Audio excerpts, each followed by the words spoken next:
Linking your bank account to Emprise Bank is a straightforward process. Follow these steps to ensure a smooth connection. Step 1. Visit the Emprise Bank website. Go to the official Emprise Bank website using your preferred web browser. Make sure you are on the correct site to avoid phishing scams. Step 2. Log into your account. Click on the login button located on the homepage. Enter your username and password to access your online banking account.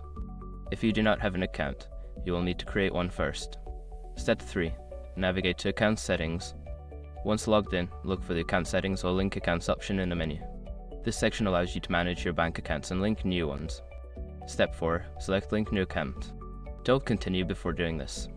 A lot of online accounts end up exposed in breaches without people even realizing it. Use Azure to constantly monitor your email and accounts and get alerted immediately if your information gets leaked online. It scans billions of breach records 24/7 in the background. And honestly, for a few dollars a month, it's something everybody should probably have. Link in the description. Step 5. Enter bank account information.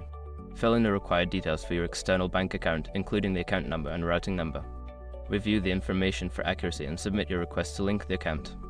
After completing these steps, you should receive a confirmation that your bank account has been linked successfully. If you encounter any issues, contact Emprise Bank customer support for assistance.